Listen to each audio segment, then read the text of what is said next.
Hace rato me estuvo fallando otra vez un poco el internet. Esperemos que ahorita no, porque tenemos varias actividades que desarrollar, ¿no? Vamos a terminar de ver el ejercicio de punto de quiebre. Por ahí le anoté mal el monto de ventas. Entonces, ya lo corregí. Bueno, ahorita lo corregimos ahí en el Excel para que vean ustedes el resultado, ¿vale? Y graficamos.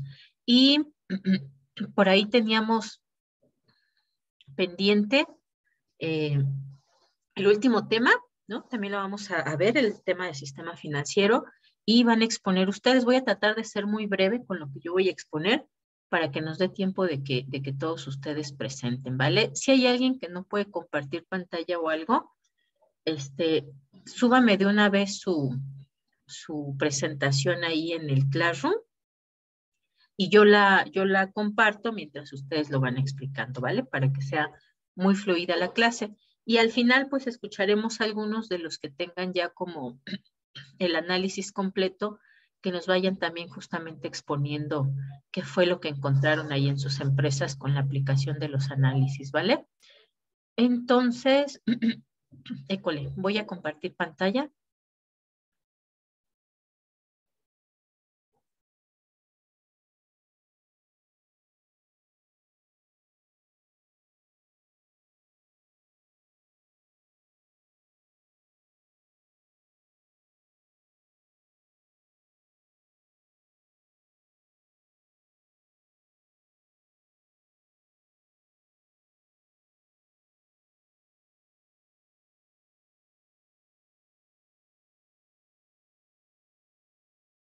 Listo, nos quedamos ayer aquí. Teníamos entonces que ya elaboramos nuestra tabla de ventas con diferentes escenarios. Aquí le había puesto yo los 60 millones, pero recuerden que aquí deben de ser los 100 millones, ¿no? Porque son los que ya calculamos nosotros acá, que es justamente nuestras ventas de equilibrio, ¿no? Nuestras ventas del punto de quiebre. Entonces, esto fue lo que le corregí. En lugar de tener los 60 millones que teníamos así, que esto hacía que no nos diera aquí el punto de quiebre, ¿no? Ya las corregí, le puse los 100, porque acuérdense ustedes que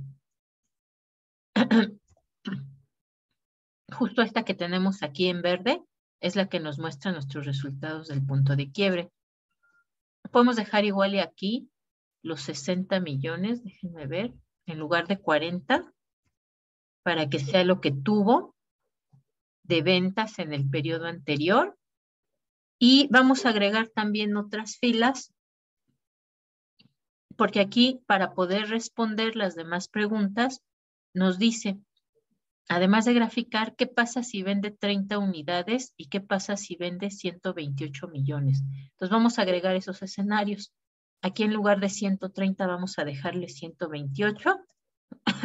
Y vean, como ya teníamos las fórmulas, pues ya automáticamente nos calcula las unidades que se venden cuando se venden 128 millones. Y aquí ya podemos explicar qué pasa, ¿no? Y vamos a agregar entonces también esta de qué pasa si se venden 30 unidades. Como son muy poquitas, vamos a abrirle aquí una fila. Son 30 unidades. Nosotros ya sabemos que nuestro precio de venta es de 284. Entonces, para calcular el monto de ventas, pues será 30 por 284. Después aquí tenemos nuestro costo variable, pero decíamos nuestro costo variable es de 0.7, es decir, el 70% de nuestros costos con respecto a las ventas. Entonces aquí, de hecho ya lo teníamos aquí la fórmula, ¿no? B6 por 0.7, es decir, las ventas por 0.7. Vamos a jalar nuestra fórmula. Nuestro costo fijo, pues decíamos ese es fijo, ese siempre va a ser el mismo. Y aquí en nuestro costo total, pues teníamos la suma del costo variable y del costo fijo. Entonces también nada más jalamos nuestra fórmula. Ya nos dio la suma de los 30 millones más los 5.964. Y también teníamos para determinar si tenemos ganancia o pérdida, pues a las ventas totales tenemos que restarle sus costos totales. Ya tenemos aquí la fórmula, también nada más la copiamos. Listo, ya tenemos entonces los dos escenarios que nos piden probar. 30 unidades, vamos a ponerlo de este color, y 128 millones de pesos. Ahí está. Ok, vamos a graficar. Para graficar, vamos a graficar las unidades en nuestro eje de las X, vamos a graficar en el eje de las Y las ventas, los costos variables, los costos fijos, podemos graficar también nuestro costo total, y esta no la incluimos porque acuérdense que esta se refiere a diferentes puntos. Pero vamos a utilizar estas de aquí, ¿no? Déjenme ver. Ok.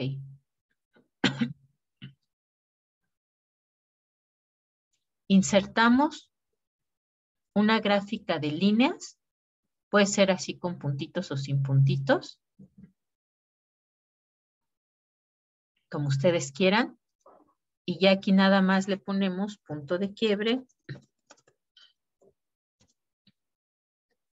de productos Iris.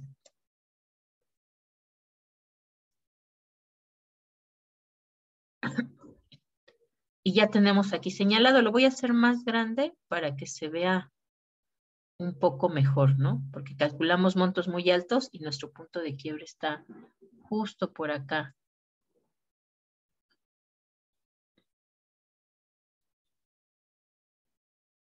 École, ahí se ve mejor.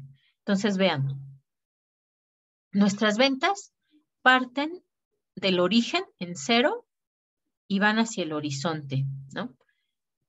Nuestros costos variables también parten de 0, pero estos tienen una pendiente menor del ingreso de ventas.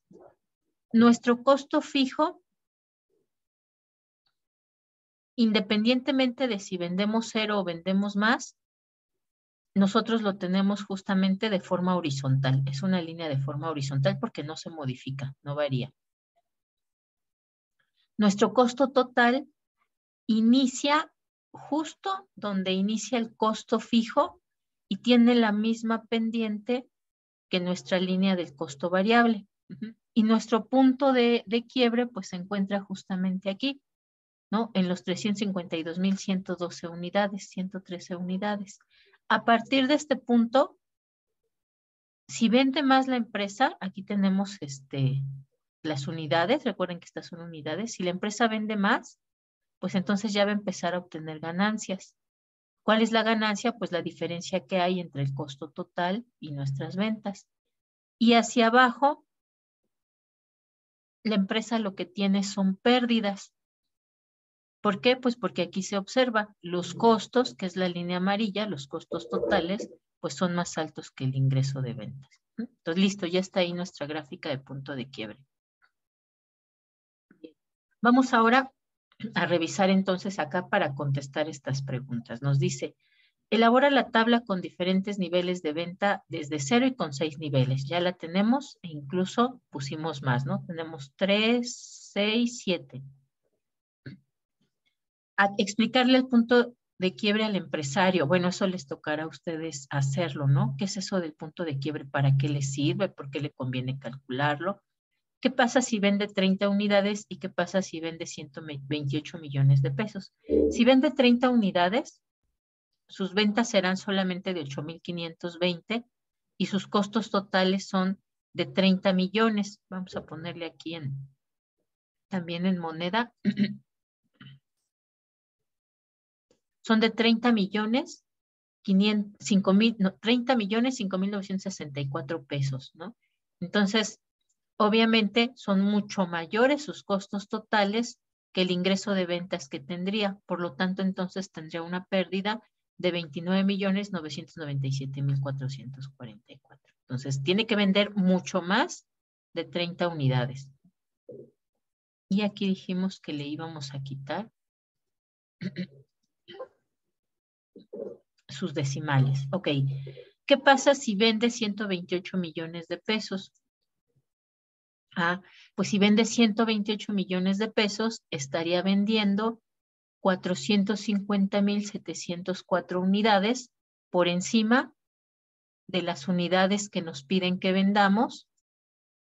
Eso quiere decir que superamos el punto de quiebre. Vamos a tener unas ventas totales de 128 millones y unos costos totales de 119,600,000 millones. De tal forma entonces que ya logramos tener una ganancia que equivale a 8,400,000. Entonces vean, ¿no? Justo como nosotros calculamos el punto de quiebre en monto monetario. Vamos a ponerle aquí monetario. Es decir, en pesos y centavos. Cómo calculamos las unidades que tenemos que vender mínimas para cubrirlo, pero de preferencia producir y vender mucho más. Calculamos también si tiene pérdida o ganancia, pérdida en estos 4 escenarios, ganancia en estos 2 escenarios, ¿no? Y ni pérdida ni ganancia en nuestro punto de quiebre. ¿Dudas, preguntas hasta ahí, chicos? No, maestra. ¿Todo bien? Muy bien. Entonces, van a agregar ahí a su archivo de Excel. Déjenme les comparto.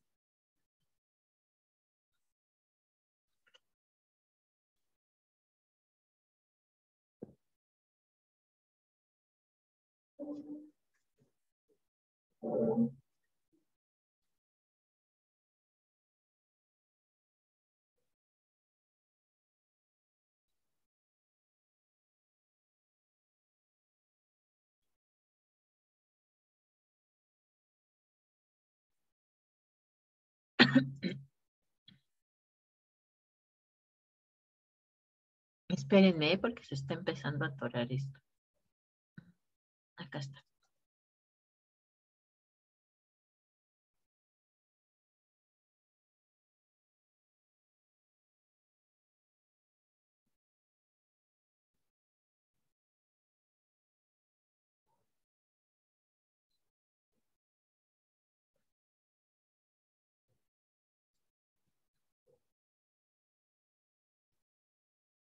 Para aplicar este método, les va a tocar resolver este ejercicio, ¿vale? Que es lo mismo que tenemos. El único que vamos a quitar es este punto. École. Y este. Para que sea exactamente lo que hicimos aquí en nuestra tablita de Excel, ¿no? Igual, aquí sí van a tener que separar gastos fijos y variables. Van a calcular también su punto de quiebre en unidades monetarias y en unidades físicas. Elaborar una tablita con 6 niveles es más que suficiente. Van a graficar también su punto de quiebre con sus costos y sus ventas. Van a redactar un texto donde le van a explicar al empresario por qué calcular el punto de quiebre y qué significa ese punto de quiebre de su empresa. Y dentro de sus escenarios, de estos 6 niveles de venta, van a incorporar ustedes estas posibilidades, nuestros escenarios. ¿Qué pasa si vende 40 millones? ¿Y qué pasa si vende 353,000 unidades? ¿Ok? Lo mismito que hicimos nosotros acá en nuestra tabla, ¿vale? Tomen la impresión de pantalla de una vez. De tomo se lo subo al Classroom, pero de una vez tómenle su impresión de pantalla, ¿vale?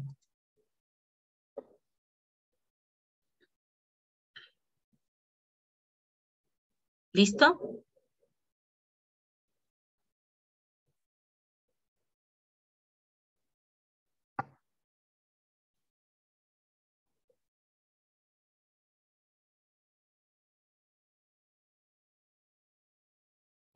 Profesora,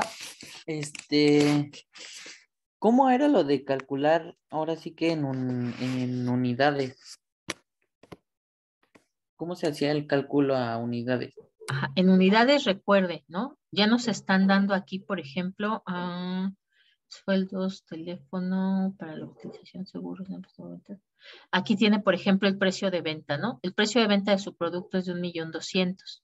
Entonces, por ejemplo, para saber cuántas unidades vendió en este año, que vendió 40 millones, dividimos 40 millones entre 1.200.000 y eso nos da el número de unidades que vendió. A ver, haga la división, a ver cuánto le da.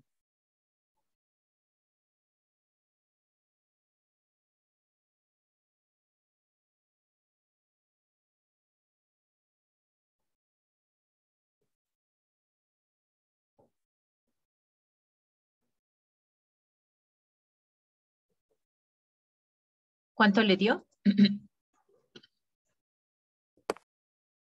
Me da 33,333. Ok, ese sería el número de unidades que vendió. Ajá. Y luego, acá en sus escenarios, dejo de compartir este. Ay, ya había cerrado el Excel. Ahorita lo vuelvo a abrir.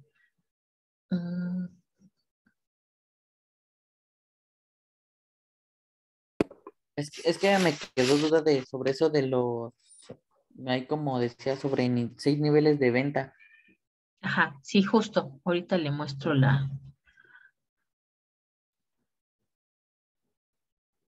tablita.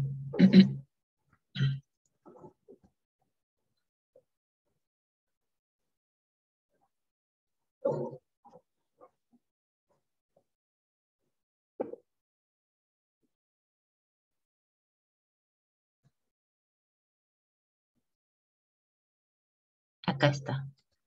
Y fue exactamente lo que hicimos aquí, ¿no? Aquí nos dan un precio de venta y entonces este precio de venta vamos a dividir cada uno de estos montos entre ese precio de venta, que es justo lo que hicimos acá. Vea, ¿no? ¿Qué tenemos? Aquí tenemos 50 millones que vendieron y lo dividimos entre 284. Acá nuestros 60 millones que vendieron y lo dividimos entre 284. Acá los 100 millones que vendieron y lo dividimos entre 284. Entonces siempre va a ser con el precio de venta. A partir de nuestras ventas, dependiendo de los diferentes escenarios, lo vamos a dividir entre el precio y eso es lo que nos va a dar las unidades, ¿vale?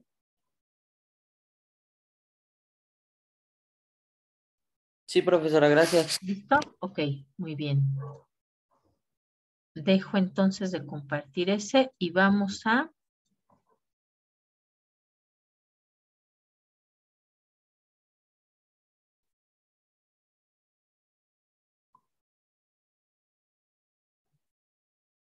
nuestro último tema.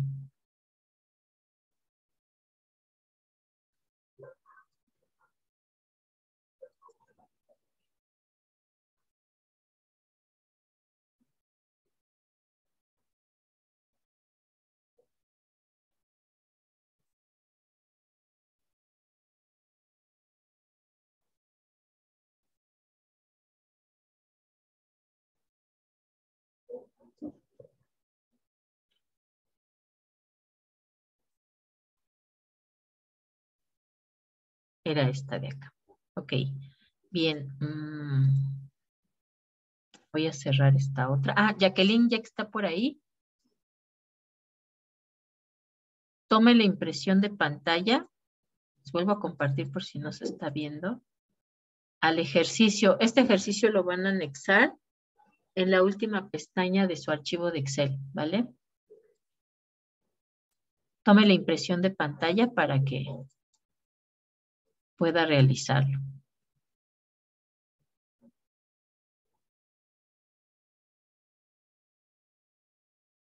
¿Listo? Vale, ok. Entonces, dejo de compartir. Y ahora sí nos regresamos a este. Ok, bien. Vamos a platicar un poco sobre nuestro sistema financiero mexicano antes de que ustedes presenten, ¿vale? El sistema financiero mexicano como tal es podríamos decirlo que es un conjunto de instituciones más los mercados, más los instrumentos que se intercambian o que se organizan en la actividad financiera para cumplir con el objetivo de mover el ahorro de las personas que son capaces de generar un ahorro hacia aquellos que necesitan financiamiento para poder llevar a cabo sus actividades económicas, para ampliar su consumo o para financiar, por ejemplo, proyectos públicos por parte del gobierno. El sistema financiero, esa es su función, ¿no? Trasladar el ahorro de unos y convertirlo en inversión para otros.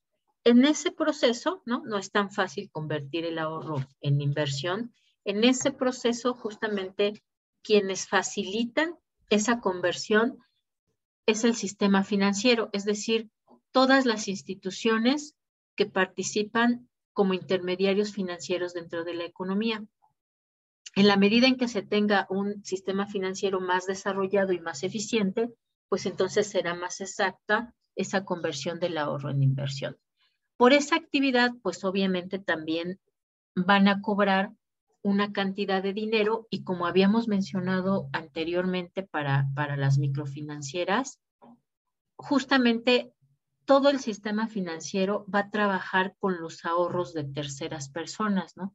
Es decir, trabajan sí en parte con su capital, pero sobre todo van a trabajar con sus pasivos, es decir, con los ahorros de terceros, no con sus activos. Justamente por esta cuestión de que trabajan con los ahorros o con el dinero de otras personas, es que además este sistema financiero pues incluye instituciones que se encargan de vigilar, de regular, de revisar esta actividad de estos intermediarios financieros. Porque justo, ¿no? O sea, no están trabajando con sus propios recursos. Si llegan a quebrar o a tener pérdidas, no es con sus propios recursos, sino con los recursos de los ahorradores. Y es muy sencillo que si, por ejemplo, una institución financiera empieza a presentar problemas de liquidez, empieza a presentar problemas de no poderle pagar a sus ahorradores lo que invirtieron más sus intereses respectivos, eso puede convertirse en un problema de liquidez para todo el sistema. Por ejemplo, si es a un banco, puede convertirse en un problema de liquidez para todo el sistema bancario, porque recordemos además que los bancos entre sí también se prestan, que hay dinero, por ejemplo, que se puede cobrar un cheque del banco Banamex en Banco Inbursa, ¿no? Tenemos esas ventajas, pero, bueno, no cobrarlo, depositarlo a nuestra cuenta, ¿no? Pero justamente, pues por este asunto delicado de que trabajan con propiedad ajena, con ahorros que no son suyos, con dinero que no es suyo, pues es que deben de estar muy revisados y debe de revisarse que entonces esas actividades no vayan a caer en problemas de liquidez que contagien al resto de los bancos, ¿no? Si se contagia el resto de los bancos, pues es muy probable que también se pueda dañar los otros intermediarios financieros porque comúnmente también pues adquieren créditos y financiamientos de los bancos. Entonces, justo para evitar que se llegue a dar estas problemáticas que pueden desembocar en crisis financieras en un país y además también con esta característica de que si pasa algo en el país, pues también se traslada a crisis financieras internacionales de forma muy sencilla, ¿no? Nosotros, por ejemplo, en 1994 tuvimos una crisis financiera que se le llamó el efecto tequila o la crisis tequila, y que justo, ¿no? O sea, era un problema financiero en México, pero se propagó y se convirtió en una crisis financiera mundial. Lo mismo, por ejemplo, la crisis del dragón, la crisis del vodka, la crisis de las hipotecarias de Estados Unidos del 2008-2009, sucedió lo mismo, ¿no? La crisis inició en un país y se contagió inmediatamente a todo el sistema financiero internacional. Entonces, por estos asuntos tan delicados, es que debe de existir no solamente las empresas de forma aislada, sino que existe todo un sistema financiero que se encarga de regular. Esta es la página o la liga que tiene el gobierno de todo el sistema financiero mexicano, para que vean ustedes el tamaño, ¿no? Les voy a copiar aquí la liga en el chat para que todos lo descarguen y ya después lo revisen con más acuciosidad, ¿no? Ya lo hagan grande y lo puedan ver muy bien. En particular, nuestro sistema financiero, ¿no? Se revisa desde el Ejecutivo Federal, pero particularmente quien se encarga de analizar todas las cuestiones que tienen que ver con el sistema financiero es la Secretaría de Hacienda y Crédito Público. Ella a su vez va a tener diferentes entes reguladores que revisan a los intermediarios financieros por el tipo de actividad que desempeñan. Entonces vamos a ver un organigrama más pequeño, no tienen todas las instituciones que se van derivando, ya ustedes lo revisarán, pero justamente para ver quiénes son estos reguladores, ¿no?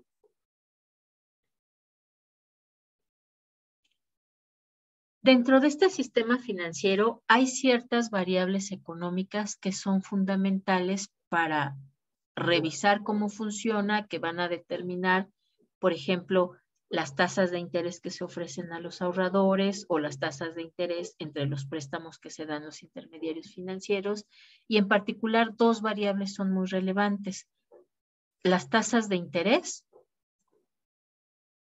y el tipo de cambio, ¿no? Vamos a ponerlo aquí en negritas. El tipo de cambio, ¿no? La tasa de interés en particular para los bancos, pero en general para todas las instituciones financieras, pues también otra variable relevante va a ser el tipo de cambio, ¿vale? Estas variables financieras no necesariamente solo dependen de nuestro sistema financiero mexicano, ¿no? Justamente aquí están relacionados además los movimientos del sistema financiero internacional. Nosotros no definimos el tipo de cambio, ¿no? Eso se va ajustando en la medida en que vamos incrementando o disminuyendo nuestra capacidad productiva. Las tasas de interés, aunque las determina Banco de México, las va determinando en función de cómo se mueve la tasa de interés internacional, particularmente la tasa de interés de la Fed en Estados Unidos. Por eso además, ¿no? Además de como tal regular a las actividades económicas o a las instituciones intermediarios financieros, también tiene que tomar en cuenta estas variables que no determina tal cual nuestro sistema financiero mexicano. Por eso es que existe esta estructura de los entes reguladores. Por un lado tenemos que la Secretaría de Hacienda trabaja de forma conjunta con Banco de México. Banco de México es quien determina la tasa de interés, es quien hace la revisión del tipo de cambio, pero además Banco de México también funciona, por ejemplo, como prestamista de última instancia para el gobierno y para los intermediarios financieros, ¿no? Particularmente los bancos, pero en general para todos. Si en algún momento alguno tiene algún problema de liquidez, entonces Banco de México le puede hacer préstamos justo para evitar que esa falta de liquidez se contagie a los demás bancos o a los demás intermediarios financieros. Por eso es que además es tan importante. Además, el Banco de México pues es el que se encarga de administrar las reservas internacionales, la deuda externa, la deuda interna que tiene el gobierno con otros países o con bancos nacionales. Pero además hay dos instituciones que como tal no son instituciones que trabajen con dinero, que trabajen con el ahorro, pero que sí funcionan como apoyo. Particularmente tenemos el IPAB, que es el Instituto de Protección al Ahorro Bancario, que surgió a partir del FOBAPROA. ¿Alguien ha escuchado hablar del FOBAPROA? ¿Qué fue o qué hizo? No. El FOBAPROA justamente fue un fondo que se generó en una época de crisis del sistema bancario para poder rescatar a la banca de los problemas de liquidez. No se pudo detener a tiempo el problema de liquidez de algunas instituciones financieras y entonces se contagió rápidamente. Por lo cual decían, o sea, esto se tiene que detener porque si no, se va a contagiar a otras de nuestros intermediarios financieros y vamos a caer en una situación de crisis, ¿no? Entonces se crea en 1990 el FOBAPROA y lo que hizo fue justamente inyectarle por parte del sector público, del gobierno, inyectarles liquidez a los bancos mediante préstamos, bueno, originalmente era mediante préstamos con tasas de interés muy bajas, pero finalmente les dieron el dinero, ¿no? Es una cuestión que además es muy criticada el FOBAPROA, porque pues se dice, oigan, pues hay muchas empresas que de repente necesitan que las rescaten porque también llegan a tener problemas de liquidez, ¿no? O problemas de endeudamiento. ¿Y por qué solamente entonces rescatan a los bancos? Y además, ¿por qué los rescatan? Porque los bancos caen en esos problemas de liquidez, pues porque no miden el nivel de riesgo, ¿no? Particularmente los bancos ganan justamente de la diferencia entre el interés que pagan a los ahorradores y el interés que le cobran a quienes solicitan los créditos. Pero los bancos son quienes deciden si les dan o no los créditos, teóricamente en función de un análisis de riesgo. Pero si no tienen ese cuidado los bancos, ¿no? Y además también ganan de las comisiones y de otros servicios que dan, ¿no? Entonces, si los bancos no se medían para dar esos préstamos o créditos esperando ganar sus intereses, se los dieron a personas que eran altamente riesgosas, pues en realidad es cuestión de una mala administración del banco, ¿no? No del sistema financiero, no de los ahorradores. Entonces, por eso se criticó mucho, ¿no? Esta cuestión del FOBAPROA. Finalmente, después de esa situación, que se les dio dinero para rescatar los bancos, se abre la posibilidad además de que tengan bancos o parte de la propiedad de los bancos sea de origen extranjero, ¿no? Por eso es que ahora oyeron ustedes que Citibanamex está vendiendo una parte de su negocio, es decir, la parte que era de capital extranjero lo están vendiendo y pues solamente se queda el capital nacional, ¿no? Y justo por eso es que se pone a la venta esta parte del banco. Y bueno, derivado de esta situación tan delicada del sistema financiero, pues justo es que se crea el IPAB para que haya una protección para los ahorradores en caso de que los bancos no pudieran responder a regresarles su ahorro más el interés que deben pagarlo. No sé si ustedes hayan escuchado hace como, bueno, es que eran muy jóvenes ustedes, muy pequeñitos, hace como 5 años más o menos, yo creo que por ahí del 2017, 2018, que hubo un escándalo con FICREA, que es una financiera. ¿Alguien llegó a escuchar del caso de FICREA?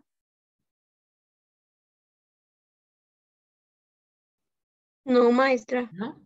Ok, bueno, FICREA es una financiera, era una sociedad de fondos de inversión que justamente empezó a dar tasas de interés muy atractivas. Por aquella época la tasa de interés estaba de referencia, que es la que pone Banco de México y que pagan los CETES, estaba por ahí del 5, del 6%.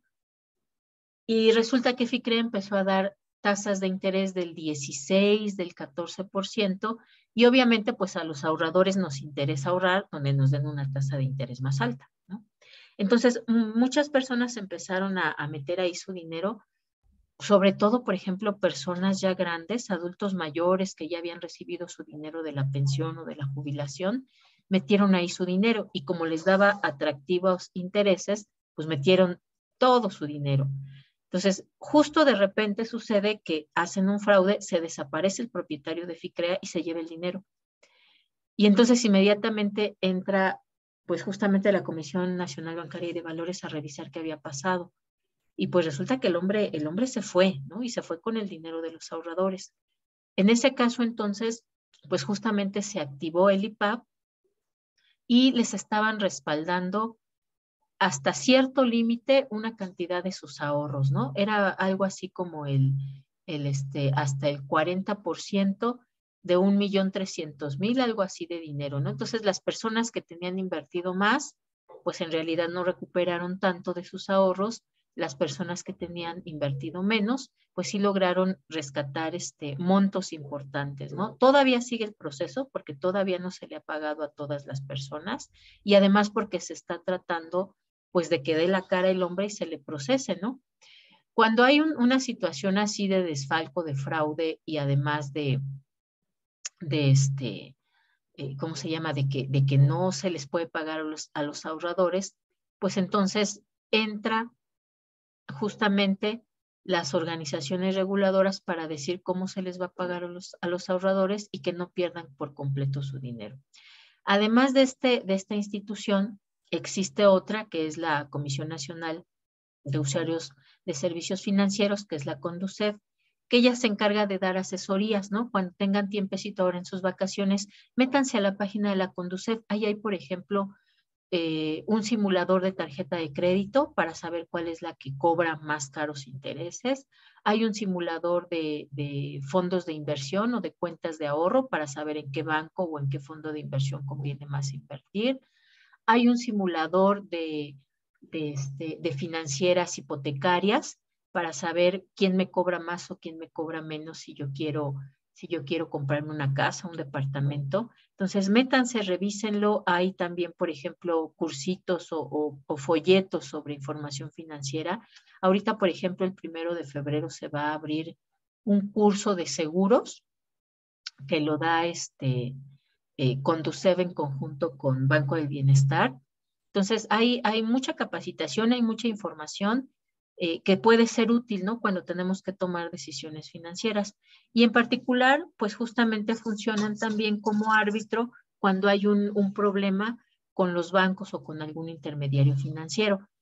Si, por ejemplo, algún banco hizo un cobro de más, o si se hizo un reporte de robo y el Banco de Tomos nos cargó una compra, pues entonces uno puede ir, y ya no nos hace caso el banco, uno puede ir a dirimir este problema a la CONDUCEF.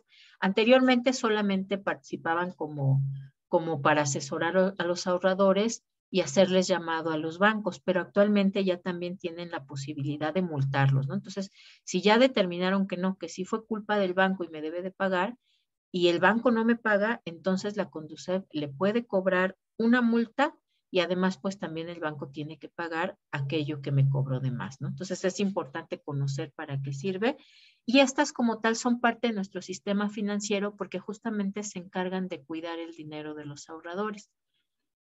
Para cuidar la forma como funcionan las instituciones financieras, pues tenemos a los entes reguladores. Los entes reguladores son la Comisión Nacional Bancaria y de Valores, que se encarga de regular particularmente a los bancos, pero también a las controladoras de grupos financieros, al sector bursátil, es decir, a la Bolsa Mexicana de Valores y las casas de bolsa, al sector de derivados, que los derivados son instrumentos financieros que se crean sobre otros instrumentos financieros, ¿no? Normalmente aquí vamos a encontrar las llamadas coberturas y los seguros. ¿Qué es un seguro? Bueno, pues un gasto financiero que yo hago con la idea de que si me pasa algo malo, entonces se activa el seguro y me paga una cantidad para resolver esa situación, ¿no? Por ejemplo, yo compro un seguro para mi casa, si mi casa se incendia, entonces el seguro me paga los gastos para poder, bueno, que yo haya contratado con mi seguro para poder comprarme otra casa o para poder ay, se me olvidó cómo se dice, para poder remodelar mi casa, ¿no? Si yo me compro un seguro de vida y llego a morir, pues le dan una cantidad de dinero a mis beneficiarios para que ellos resuelvan las deudas que yo haya dejado o para que paguen mi sepelio o para que resuelvan, ¿no? Si es que son niños pequeños, pues tengan dinero ahí para resolver su vida. Los derivados son también un tipo de seguros, pero más bien se les llama coberturas sobre situaciones particularmente de actividad económica o empresarial. Por ejemplo, si una persona, un campesino, tiene su cosecha, él puede comprar uno de estas coberturas y esa cobertura le va a asegurar que si llega a pasar una sequía y pierde su cosecha, pues esa cobertura le va a cubrir lo que él debía haber cobrado por su cosecha y que pueda volver a invertir. Pero esa cobertura se intercambia justamente en el MEXDER, en el mercado de derivados, es decir, él lo contrata con una institución financiera, pero eso como tal es un título de crédito que se puede intercambiar en el MEXDER. Otro tipo de seguros, bueno, de coberturas es, por ejemplo, si una empresa normalmente importa y exporta, para lo cual necesita dólares para pagar sus gastos de transportación, y sabe que ahorita el tipo de cambio está muy cambiante, que le puede subir de un día a otro, y si le sube el tipo de cambio, pues le suben los costos, ¿no? Entonces, puede, por ejemplo, comprar un swap de dólar para asegurarle que él va a poder comprar sus dólares a cierto precio. Y con eso, aunque sube el tipo de cambio, pues no van a subir sus costos porque él puede comprar dólares a esa cantidad que él pagó. ¿Sí, Itzel? Profesora, una pregunta. Ujú. Bueno, con lo que dijo de, espérenme,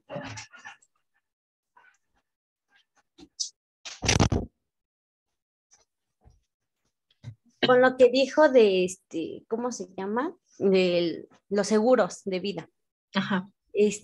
Bueno, eh, tengo un familiar que le pasó que, pues murió, falleció la persona, y se supone que tenía un seguro de vida, pero,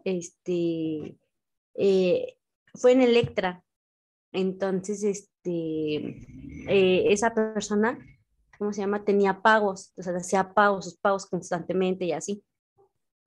Pero dijeron que al fallecer la persona, ya digamos que como que se cancelaba su cuenta y le daban el seguro de vida, Ajá. pero no le dieron nada, no le dieron el seguro de vida. ¿Por qué? Porque le dijeron que la cuenta seguía corriendo y que de ahí mismo le iban a cobrar con el seguro de vida, y ya que según el restante se lo daban a la persona, Ok. pero ya no le dieron nada. Ahí, por ejemplo, hay que leer muy bien los contratos, Ajá. justo para ver por qué le iba a seguir cobrando, ¿no?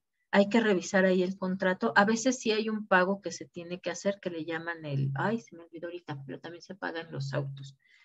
El deducible, ¿no?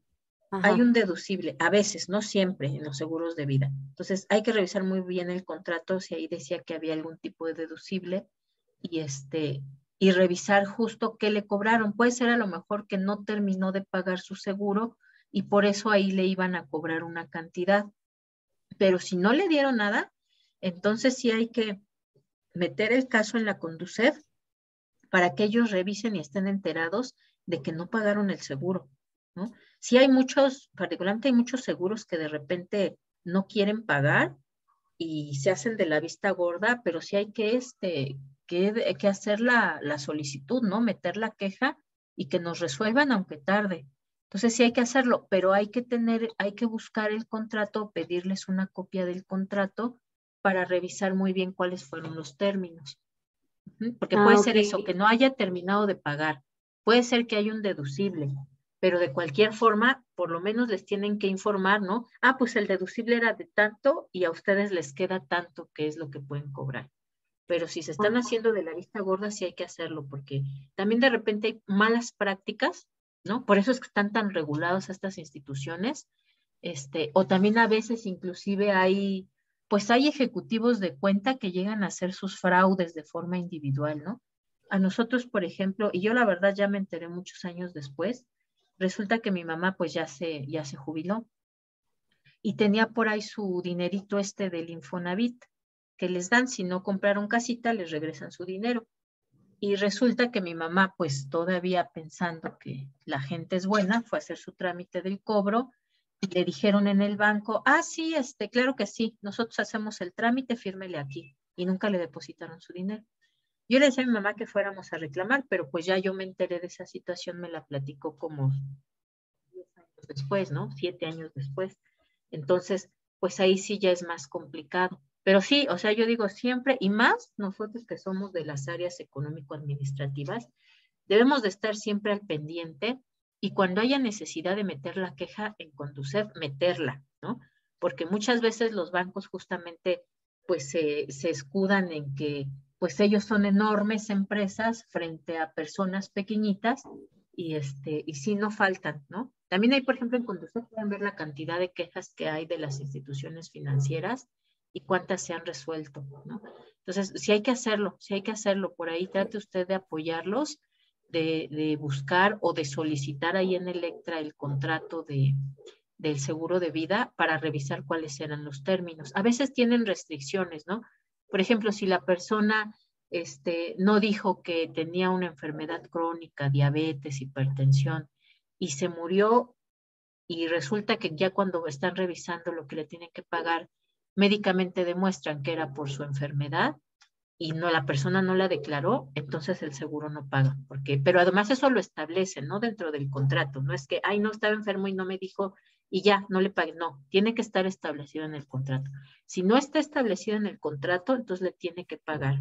Entonces, pues sí, solicíteles por ahí a su familiar, si tienen el contrato, bueno, al beneficiario, ¿no? Obviamente el que ya falleció, Ajá. pues ya falleció, al beneficiario. Si no lo tienen, no lo encontraron, entonces lo pueden solicitar directamente ¿cómo se llama?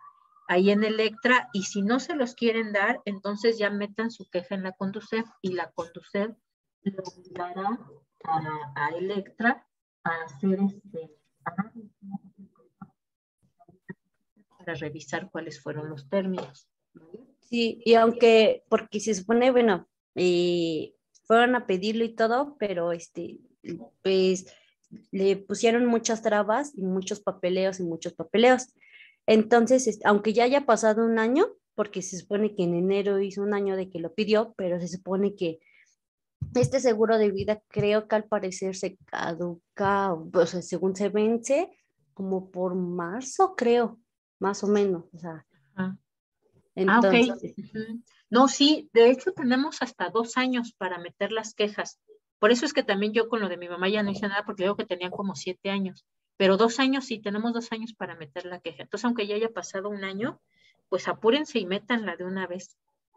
ok, Mm, ajá. Entonces, si no me Sí, dan el contrato, bueno, en Electra, meto ajá. la queja ya en Conducef. Sí, meta la queja en Conducef, y en Conducef justamente ellos van a pedir el contrato, y además le pueden explicar, suponiendo que ya les entregaron el contrato, ellos ahí le pueden explicar qué es lo que incluía su seguro y qué no. Y si hay alguna anormalidad así de que, por ejemplo, pues es que ese año ya no se pagó el seguro, o quedó a deber primas de seguro, por eso es que ya no respondió el seguro, ellos se lo explican, ¿no? Pero ya así con cuentas contantes y sonantes, y con lo que dice el contrato en escrito.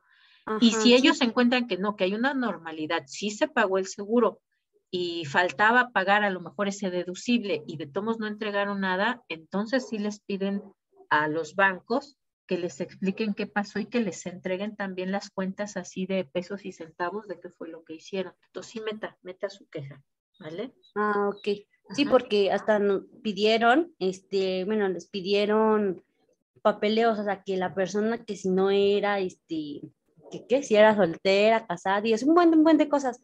Y ya lo ajá. entregó, todo el papeleo ya lo entregó, pero nada más hacen dar vueltas y vueltas.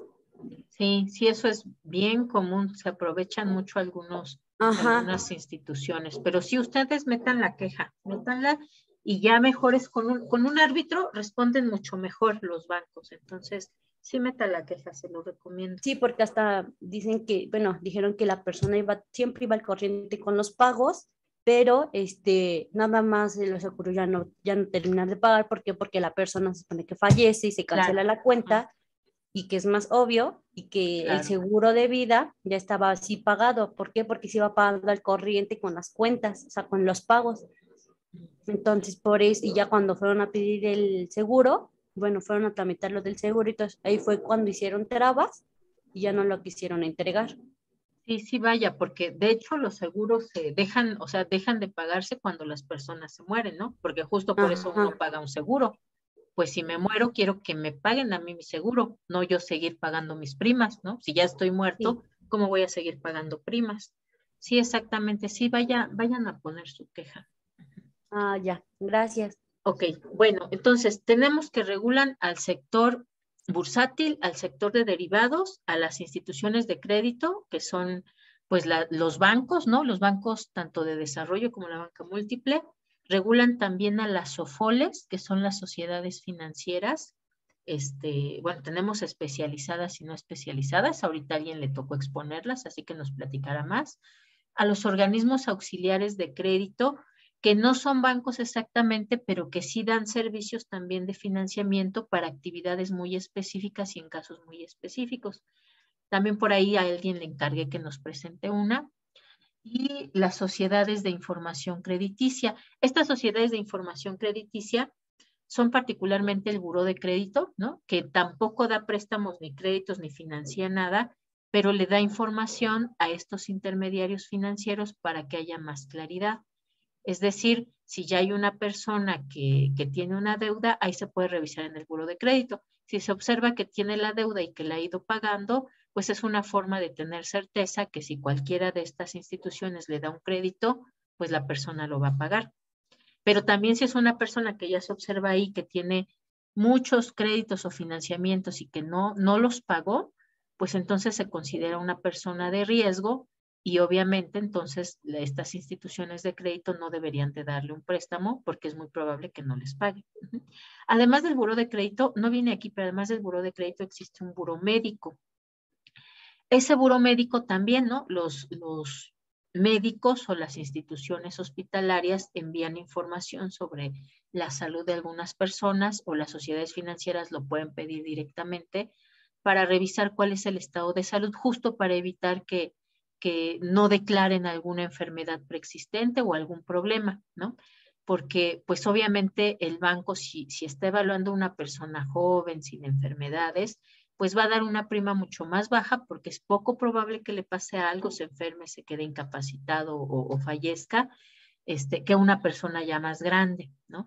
Particularmente después de los 65 años, es muy poco probable que algún seguro nos pueda pagar, bueno, nos pueda dar un seguro de vida, no nos lo vendan. Normalmente ya no. Si es una persona con enfermedades crónicas, también es muy probable que ya no. Y ellos se sirven de esa información, ¿no? Para evitar que haya omisiones en la información que declaran las personas. Además, también existe la Comisión Nacional de Seguros y Fianzas, que ella se encarga de regular pues a todas las instituciones de seguros y a las fianzas. Si tenemos, por ejemplo, un banco que entre sus servicios da seguros o vende seguros, pues va a estar doblemente regulado por la Comisión Nacional Bancaria y por la Comisión Nacional de Seguros y Fianzas. Y además tenemos también la CONSAR. La CONSAR, pues, es justamente la que regula a las AFORES, a las administradoras del Fondo para Retiro, que son las que cobran el dinero de los trabajadores. Bueno, no lo cobran, lo resguardan y después ellas se encargan de irlo pagando poco a poco cuando ya se jubilan o pensionan. Y además también a las CIEFORES, que son las sociedades de inversión, es decir, quienes van a tomar esos ahorros de los trabajadores y los van a invertir para que puedan tener mejores pensiones al momento en que se jubilan. Ok, listo. Vamos entonces ahora sí con sus presentaciones. ¿Quién quiere empezar, chicos?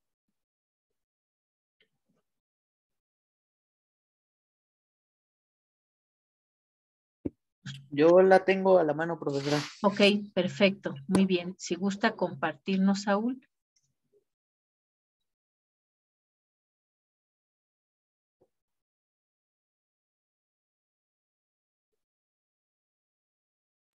¿Ya se ve? École, ya se ve bien. Bueno, yo tengo lo que son las OCAP, Sociedades Cooperativas de Ahorro y Préstamo.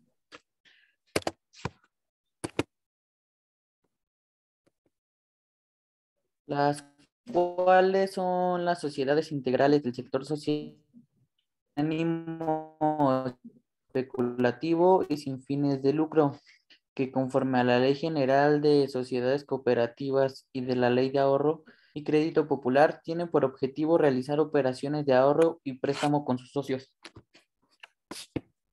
Las principales funciones o servicios que ofrece son que sus actividades principales es realizar operaciones de ahorro y préstamo con sus socios. Los servicios que ofrecen principalmente son operaciones pasivas, las cuales son cuentas de ahorro, depósito e inversiones. Operaciones activas, que son créditos personales, automotriz, hipotecarios, con fines productivos y microseguros.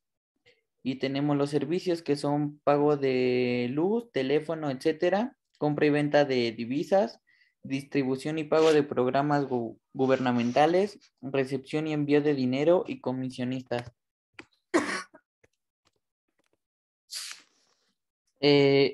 Estas tienen una clasificación nivel básico, que sería que sus activos no rebasen el límite que equivalen en moneda nacional a 2.5 millones de UDIs, no requieren autorización de la Comisión Nacional Bancaria y de Valores para realizar operaciones de ahorro y préstamo, no cuentan con un seguro de depósito. Las operaciones autorizadas son recibir depósitos de dinero a la vista, de ahorro a plazo, retirables en días preestablecidos y retirables con previo aviso de sus socios. Cuentas de ahorro con menores de edad en términos de la legislación común aplicable, siempre y cuando sus padres o tutores sean socios y hasta por 1.500 UDIs. Otorgar préstamos a sus socios, transmisión de dinero con sus socios, recibir créditos de entidades financieras nacionales o extranjeras, organismos internacionales, así como institucionales, integrantes de la administración pública y federal o estatal y fideicomisos públicos, y efectuar la distribución y pagos de productos, servicios y programas gubernamentales.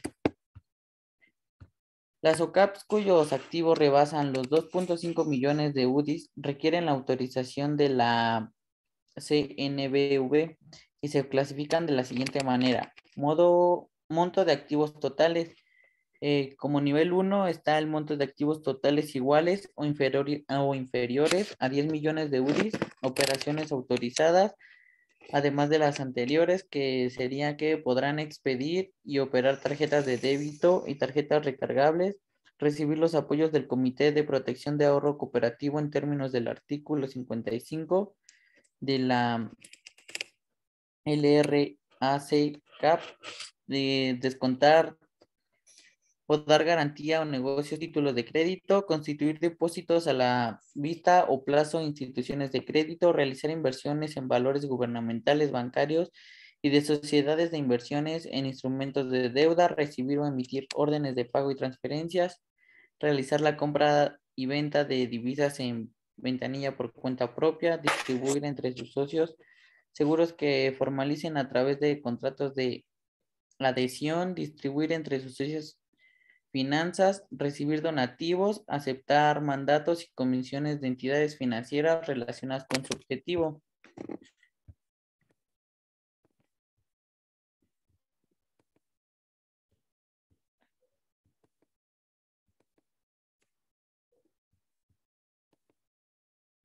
Como nivel 2 tenemos el monto de activos totales superiores a 10 millones e iguales e inferiores a 50 millones de UDIs. Las operaciones que estas pueden realizar son operaciones de factoraje financiero con estos, prestar seguridad, ofrecer el servicio de abono y realizar divisas, ventanilla o de terceros. Como nivel 3 está el montos totales superiores a 50 millones y las operaciones autorizadas, además de las anteriores, es celebrar contratos de arrendamiento financiero con sus socios y prestar servicios de caja y tesorería. Y por último, tenemos el nivel 4, que es, esta se maneja con un monto de activos totales superiores a 250 millones de UDI. Y las operaciones que pueden manejar es asumir obligaciones por cuenta de terceros con base a créditos concedidos a través del otorgamiento de aceptaciones, endosos o aval de títulos de crédito. Expedir tarjetas de crédito con base en contratos de apertura de crédito en cuenta corriente a sus socios y otorgar descuentos de toda clase reembolsables a plazos congruentes con los de las operaciones pasivas que celebren. Y las OCAPs se regulan por la Comisión Nacional Bancaria y de Valores, que supervisa en caso de que cuenten con activos iguales de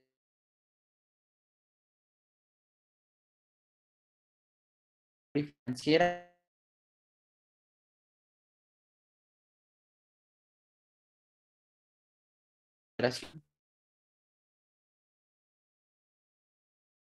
Ok, muy bien. Bien, este tema de las SOCAPs es bien interesante porque además, o sea, cualquier persona puede crear una sociedad de ahorro y préstamo. Incluso, por ejemplo, en la Secretaría del Trabajo y Fomento Económico de aquí de la Ciudad de México, STIFE, dan apoyos para crear sociedades cooperativas. Y justo las SOCAPs, si se establecen como cooperativas, pues también pueden recibir los apoyos, ¿no? ¿Cuál es el límite ahí? Bueno, más o menos saber manejar esto de las cajas de ahorro y pues tener estos montos, ¿no? Para tener el nivel que nos mencionan ahí, ser nivel 1 o 2 o 3, etc. Le voy a encargar, Saúl, nada más que al final de su presentación, antes de subirla, agregue usted las fuentes de información. Ajá, ahí en el chat les puse un generador de referencias para que lo puedan citar en formato APA. ¿Qué es el formato APA? Bueno, es un formato de referenciación estándar, ¿no? Que se usa para que todos más o menos tengamos una idea de cuál es esa fuente de información, si es primaria, secundaria, en qué libro, periódico, página de internet, etc. Existen más formatos de citación, pero el que se usa de forma más común a nivel licenciatura es el APA, porque además son los que han desarrollado más, con más claridad cómo citar, por ejemplo, materiales multimedia, videos, grabaciones, etc. Entonces, a todos les voy a encargar, si no incorporaron sus fuentes de información, que al final agreguen una diapositiva con las referencias citadas en formato APA, ¿vale? Profesora.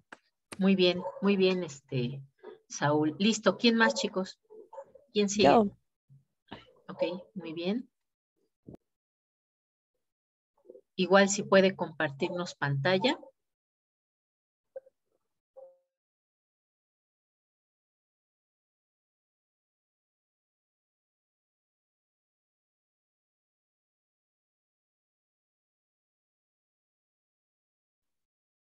Listo, ya se ve.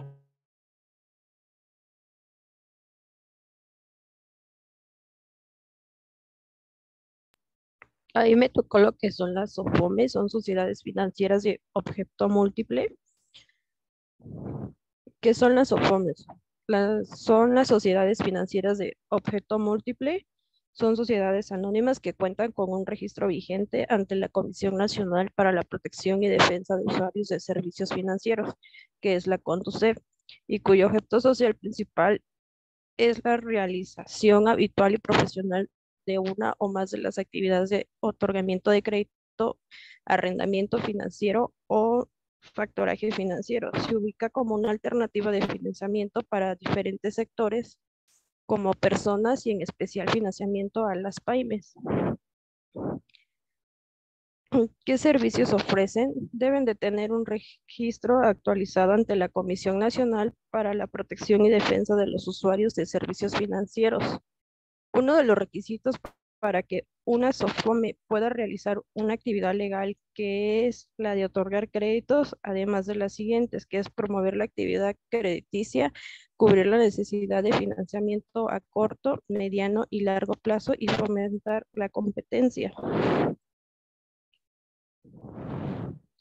Su función de la sociedad financiera de objeto múltiple cumple de una sociedad anónima que otorga crédito, arrendamiento o factoraje.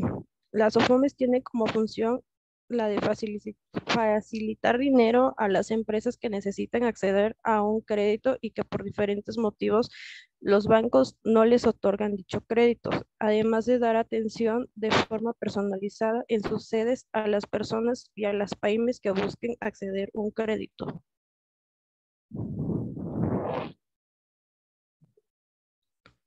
¿En qué estados de México existen las SOFOMES? Entre los estados de México en el que pueden encontrar una SOFOME y pueden recurrir a ellas para solicitar sus productos. Algunos de los estados mexicanos son pues Querétaro, Ciudad de México, Puebla, Mérida, Cancún, Cuernavaca, entre otros estados.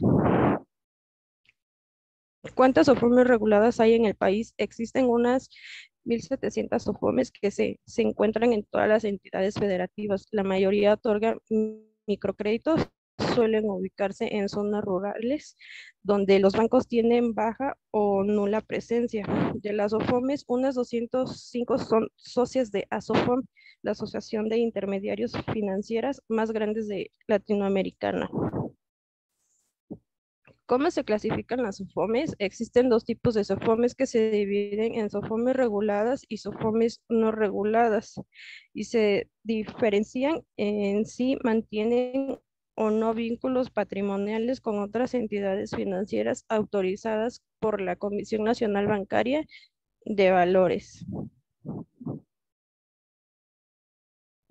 A partir de la reforma financiera publicada en el Diario Oficial de la Federación, el 10 de enero del 2014 fueron incluidas las sociedades financieras con vínculos patrimoniales con sociedades financieras populares, comunitarias o sociedades cooperativas de ahorro y préstamo, además de las que tienen vínculos patrimoniales con instituciones de crédito. Son consideradas SOFOMES reguladas aquellas que, aunque no figuren en uno de los supuestos que figuran en el párrafo anterior, de que forma voluntaria desean serlo y reciban la aprobación de la Comisión Nacional Bancaria y de Valores, bajo los términos del artículo 87C bis 1 de la GOAC. Las sociedades deben incluir en su denominación social la expresión sociedad financiera de objeto múltiple o acrónimo SOFOM y seguidamente las palabras de entidad regulada o su abreviatura ER.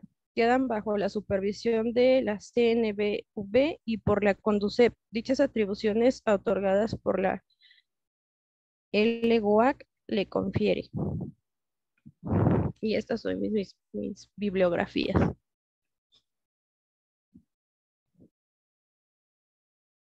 Ok, muy bien. Justo ahí también le voy. Ah, bueno, esta sí está. Ajá. Solo la de arriba. Nada más le voy a encargar la de arriba, que igual me la ponga en formato APA, ¿vale? Sí. Esto de las SOFOMES, chicos, son bien importantes porque, pues justamente, ¿no? Cuando un banco hace, por ejemplo, su análisis de riesgo, pues obviamente va a preferir darles créditos o financiamientos a empresas grandes, que son solventes, que tienen buena liquidez, que se observa que tienen capacidad de pago, ¿no? Va a preferirlo sobre a lo mejor darle el crédito a una empresa pequeñita que apenas tiene 1 o 2 años de vida, que no sabemos bien a bien si le ha ido mal o le ha ido bien, ¿no? Porque apenas está recuperando su inversión. Entonces, justo para promover una mayor financiarización y específicamente bancarización en el país, es que se crean estas SOFOMES. Son también como bancos que pueden dar múltiples servicios, seguros, cuentas de ahorro, cuentas de nómina, tarjetas de crédito, créditos o préstamos, pero justamente a esas personas que estos grandes bancos comerciales no les darían créditos o préstamos, ¿no? Entonces, al ser microfinancieras pequeñas, entonces saben, sí, ya sé que estas personas a lo mejor campesinos pues tienen menor capacidad de pago que una gran empresa agrícola industrial, pero también lo necesitan. Entonces, nosotros les damos los préstamos, van a ser más pequeños para asegurarnos que puedan pagar, pero sí se les da, no se les niega la atención, ¿no? Y entonces creo que a nadie le di SOFOLES. SOFOLES es muy parecido, ¿no? Sociedades también de fomento, pero en este caso son de objeto limitado.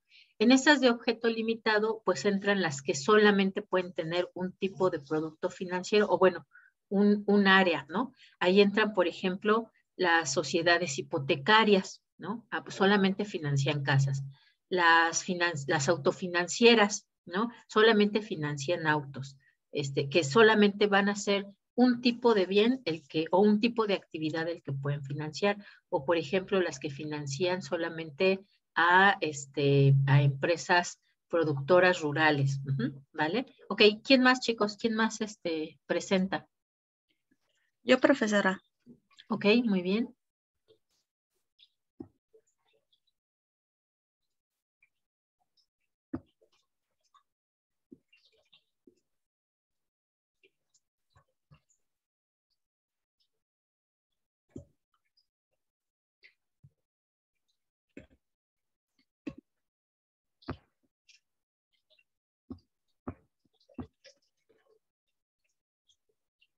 ¿Ya se puede ver? Listo, ya se ve. Sí, bueno, a mí me tocó las CIEFORES, que son las sociedades de inversión especializada en los fondos para el retiro.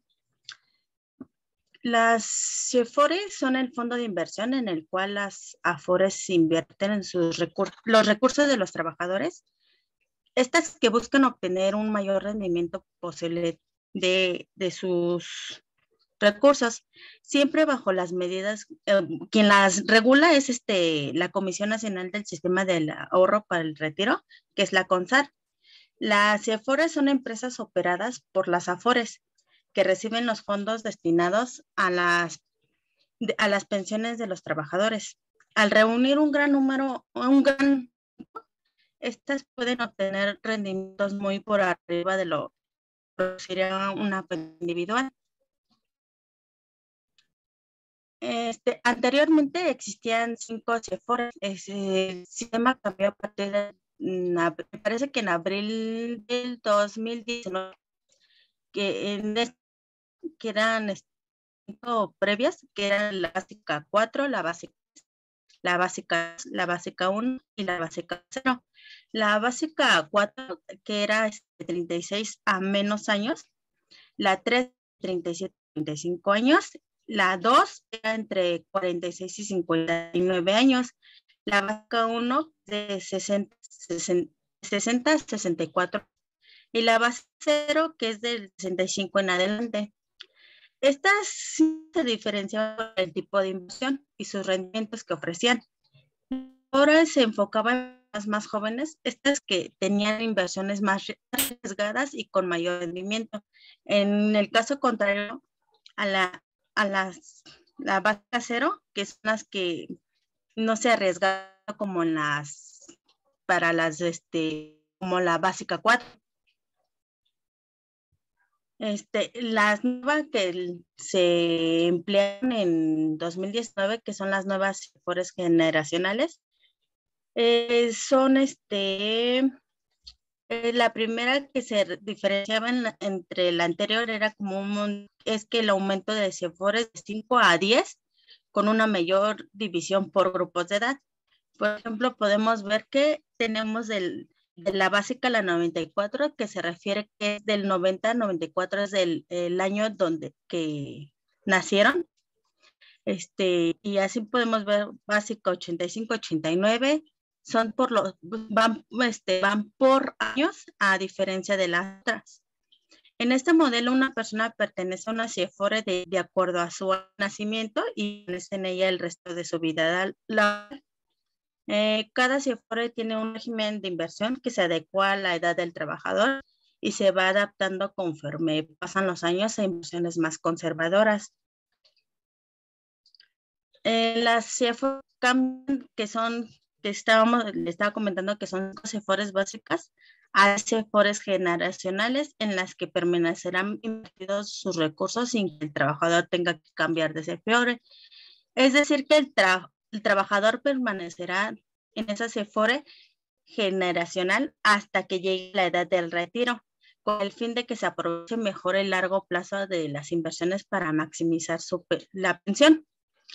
Las CIEFORES ahora reciben su nombre por el año de nacimiento de los trabajadores y se agrupan de la siguiente forma. La CIEFORE básica inicial, que son los afiliados a menores de 25 años.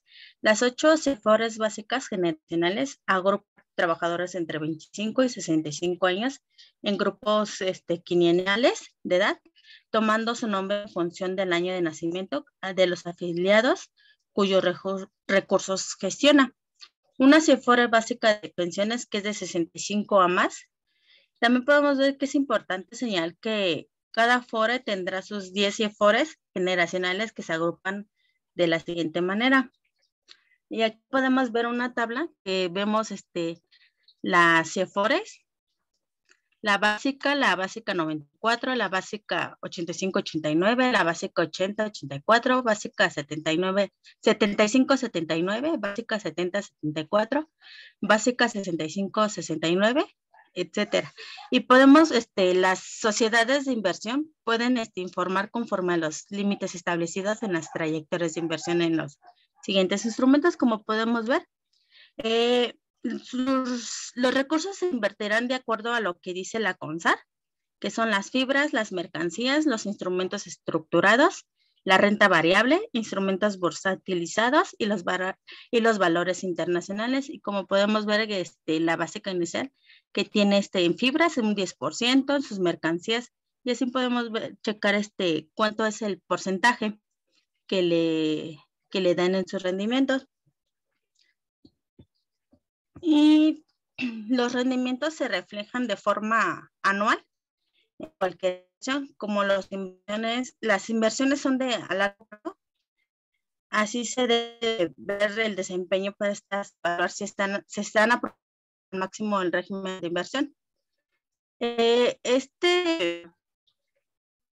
Esta operación lleva más de 22 años. Bueno, el sistema, pese a que la volatilidad de los mercados lo han sido cercanos a los reales, más el 45% de los recursos de las cuentas individuales un producto de los rendimientos que han dado las Afores.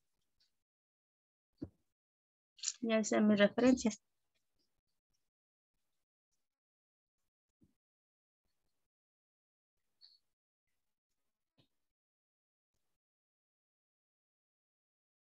Van en formato APA y incluyó una fuente original que justamente es la CONSAR, ¿no? Muy bien. Ok, bien, este tema de las AFORES y las CIEFORES es bien importante, chicos. ¿Alguno de ustedes ya trabaja o ha trabajado?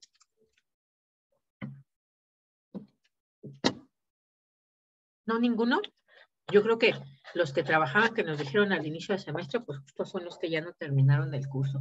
Pero este asunto de las AFORES es bien importante, más ahora que tenemos ya tantas ofertas de empleo que no nos dan ningún tipo de derecho a los trabajadores. Es importante, ¿no? Por un lado, exigir que nos den nuestros derechos completos. A nosotros, por ejemplo, aquí en el Instituto Rosario Castellanos no nos dan prestaciones, solamente el salario que nos pagan. Yo tengo mi Afore por la otra universidad, pero pues justo, ¿no? A mí me toca entonces, de ese salario que me pagan, separar una parte para que se vaya para mi fondo para el retiro, que corresponde a un porcentaje, ¿no? Recomiendan por ahí que sea entre el 10 y el 30% de lo que yo recibo como salario. Entonces, uno, es importante exigir nuestros derechos, que nos den, que nos paguen pues nuestra Afore, nuestro seguro médico. Otra es que si ya estamos trabajando y lo tenemos, si no lo tenemos, ya se puede incluso crear cuentas para el retiro, aunque no nos estén pagando prestaciones, o se puede hacer a través también de algunas aseguradoras, que bueno, más bien son aseguradoras y administradoras de fondos. Y es importante estar al pendiente de la información. No sé si ustedes recuerdan, pero justo cuando, bueno, o sea, es algo que se sigue, pues se sigue criticando mucho, ¿no? El asunto esto de que nuestros sistemas de pensiones ahora sea privado. Se hizo porque anteriormente teníamos un sistema de jubilación, se le llama solidario, ¿no? Que era más bien como una mutuel. No me acuerdo si a ustedes les dejé o les encargué que presentaran mutueles, ahorita vemos, que era donde pues todos los trabajadores juntaban su dinero, los administraba el IMSS, y lo que iban depositando los nuevos trabajadores pues servía para ir jubilando a los trabajadores más antiguos, ¿no? Pero se empezó a observar un cambio en la tendencia de la población. Cada vez había un mayor número de personas pues que ya necesitaban jubilarse y un menor número de trabajadores, ¿no? Porque cambiaron también el número de hijos que tienen las personas, nuestra tasa de crecimiento poblacional. Entonces era evidente que en algún momento podría haber problemas. Además, ahí aunado a todos los problemas de corrupción, ¿no? que hemos tenido en el país. Entonces justo se decidió, no, pues ahora se van a hacer cuentas individuales. Y además se decidió privatizarlo, ¿no? Son empresas financieras, CIEFORES, que son las que invierten nuestro dinero. Entonces, vean qué importante es que estén muy bien reguladas, porque efectivamente si ellas invierten mal y pierden el dinero, no están perdiendo su dinero, están perdiendo el dinero de los trabajadores, ¿no? Y el dinero que los trabajadores van a necesitar una vez que se retiren de trabajar, el dinero que van a necesitar para vivir, ¿no? Entonces, es una cuestión muy delicada, por eso es que están tan reguladas, tan vigiladas, por eso este sistema de diferentes grupos generacionales, ¿no? Porque, por ejemplo, una persona que ya tiene, que se va a jubilar en 5 años, en 4 años, pues él ya necesita una seguridad de saber que sí va a recibir su dinero, ¿no? Nada de que, oye, lo perdí, no, o sea, a mí me pagas lo que yo tengo, por lo menos lo que yo deposité para poder vivir, ¿no? Entonces, normalmente se invierte en fondos con menos riesgo. A las personas más jóvenes, las que van empezando a trabajar o que tienen entre 20 y 30 años, a ellos sí les meten una parte de su ahorro en algunas inversiones más riesgosas, pero que a largo plazo, ¿no? Una, que les van a dar mejores rendimientos, y además que a largo plazo, aun cuando llegue a tener pérdidas, pues todavía hay tiempo de que las recuperen, ¿no? Entonces, justo por eso existe ahora sí este sistema. Por ahí siguen, no sé si ustedes han escuchado al presidente que de repente dice, vamos a revisar lo de las pensiones y de las afores, ¿no? Justo por esto, ¿no? Porque el asunto es que aun si ellas llegaran a perder nuestro dinero y no nos entregan nada, pues ni modo, ¿no? Porque nosotros ahí nos inscribimos en esa Afore. Pues también ahí en Conducet pueden revisar lo del simulador de las Afores y la calculadora. Además, otra cuestión, también esa seguro sí la escucharon porque ya es más reciente, que se criticó, ¿no? Que cuando quería hacer Peña Nieto su aeropuerto ahí en Texcoco, de repente salía a la luz que con lo que lo estaban financiando no era con recursos públicos, ¿no? Sino que lo estaban financiando con los ahorros de los trabajadores, ¿no? Con las CIEFORES. Las CIEFORES estaban invirtiendo ahí el dinero.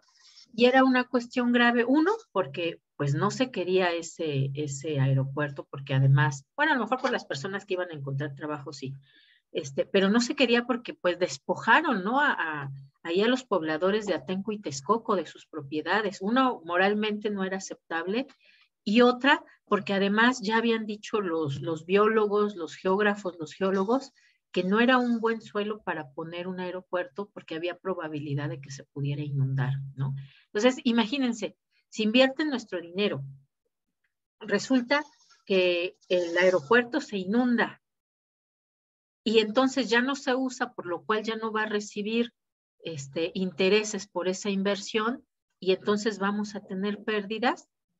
Pues imagínense qué iba a pasar con estos fondos de ahorro de los trabajadores, ¿no? Entonces, por eso es que también ahí fue muy discutible este asunto.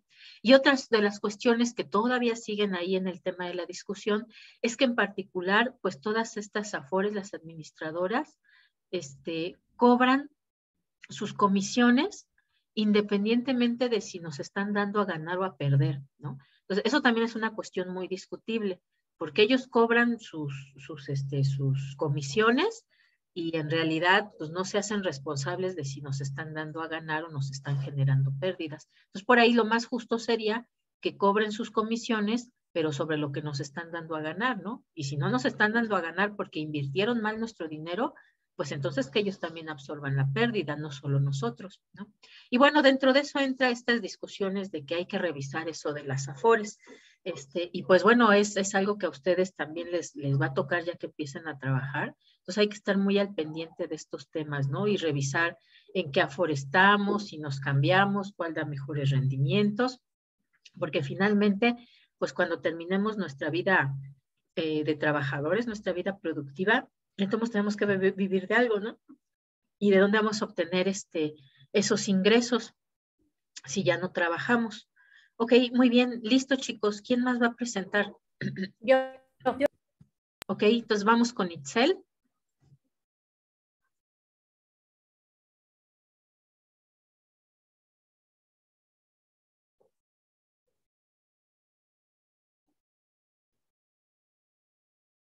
¿Ya se ve? Listo, No. ya se ve. Sí, va. Bueno, a mí me tocó la banca de desarrollo. Bueno, ¿qué es la banca de desarrollo? Bueno, es una institución de banca de desarrollo con entidades de la Administración Pública Federal. con personalidad jurídica y patrimonial propios, constituida con el carácter de sociedades nacionales de crédito, las cuales forman parte del sistema de Banco de México y atienden las actividades productivas que el Congreso de la Unión determina como especialidades de una de estas en sus respectivas leyes orgánicas. La función que tiene o los servicios que ofrece, bueno, es una entidad que se dedica a la capacitación de dinero mediante depósitos a cambio de que un cuentaviente le confíe su capital con el banco. No todos los bancos son iguales, ya que hay dos clases principales. Una es la banca comercial y la otra es de desarrollo. La comercial está compuesta por instituciones autorizadas por el gobierno y estas llevan a cabo la mayoría de transacciones como pagos, depósitos y retiros de efectivo. Y la banca de desarrollo pues es la que ya leí, que es una institución dedicada a capacitación de dinero.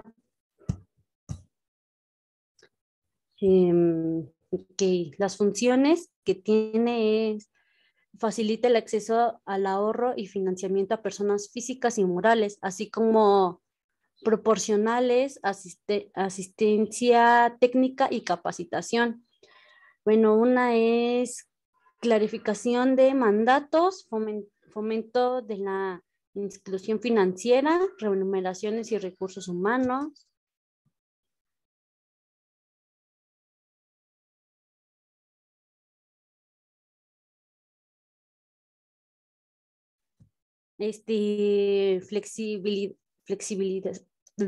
Flexibilización de la operación de las instituciones, análisis de crédito, transparencia en aprovechamientos, control y vigilancia, fortaleza del capital. Bueno, las empresas que el Banco de Desarrollo atiende son, bueno, yo encontré 6, que la primera es Nacional Financiera, la NAFI, Banco Nacional de Obras y Servicios Públicas, Banobras, Banco Nacional del Comercio Exterior, Bancomext, Sociedad Hipotecaria Federal, Metrofinanciera SOFOM, Banco del Ahorro Nacional y Servicios Financieros, Banco Nacional del Ejercicio, Fuerza Aérea y Armadas. Bueno, esas son las que yo encontré. Bueno, ahí se corta mi presentación y estas son mis bibliografías. Pero a lo que, bueno, yo entendí más o menos de la banca de desarrollo es que tiene como, bueno, es una empresa como grande que tiene subempresas a las cuales ayuda y como que administra. Y pues ya, es todo. ¿Alguna pregunta? Ok, muy bien. Justo esto de la banca de desarrollo es una banca pública, ¿no? A diferencia de los demás bancos, los bancos comerciales son empresas privadas. Por eso es que igual a ustedes les encarga ahí que revisaran los estados financieros, ¿no? Que hicieran su análisis sobre estados financieros de microfinancieras. La banca de desarrollo es una banca del gobierno. Tiene más o menos las mismas funciones que una banca comercial, pero en general dirige muy bien hacia quién le va a dar créditos o financiamientos. Mientras que por un lado las SOFOMES dan créditos, pero también tienen productos como una tarjeta de crédito, también dan créditos al consumo, no solo a la inversión. La banca de desarrollo, ella solamente da créditos y financiamientos para inversión. Es decir, funciona también como una banca comercial, pero los fondos son del gobierno, no son de los ahorradores que captan las empresas privadas. Bueno, y también ha tenido cambios, ¿no? Porque anteriormente ellos daban directamente los préstamos a través de Nacional Financiera, de Banjército. Actualmente se les llama banca de segundo piso porque ellos más bien le dan el dinero a los bancos y los bancos distribuyen esos fondos públicos para ciertos créditos y financiamientos, pero con empresas o solicitantes de crédito que cumplan ciertos criterios. La ventaja es que las tasas de interés que les van a cobrar son mucho más bajas de las que cobra con otros créditos la banca comercial pero no todas las personas tienen acceso, sino solamente aquellas que sean para actividad productiva y que además sean empresas o cooperativas o personas que no obtendrían tan fácilmente un crédito por parte de la banca comercial, pues justamente porque tienen mayores niveles de riesgo. Entonces, este aspecto también es interesante y se le llama banca de segundo piso porque la banca de desarrollo le da los fondos a la banca comercial y la banca comercial es quien pues lleva a cabo todo el proceso administrativo de darle los préstamos, de abrirle su cuenta, de hacerle su análisis de riesgo, todo lo que necesiten los ahorradores, ¿no? Entonces, pero es muy importante el papel de la banca de desarrollo porque justo va a financiar proyectos y personas que normalmente un banco comercial no financiaría. También da, por ejemplo, bueno, a través de la banca de desarrollo también se pueden dar, por ejemplo, créditos o préstamos a municipios, a estados, ¿no? Cuando requieren dinero para algo. Por supuesto, también con muchas restricciones y muy revisado y muy regulado, pero también pueden ofrecer esos servicios, ¿ok? Muy bien. Muy bien, Itzel. Ok, listo. Entonces ahora sigue Jacqueline.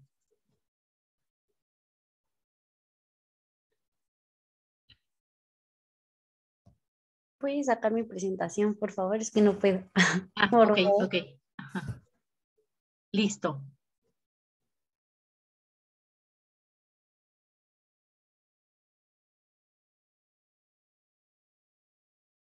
¿Ya se ve, profe? Listo, ya se ve. Ok. Bueno, a mí me tocó afianzadora, que es una institución cuyo objetivo principal es otorgar garantías a título oneroso.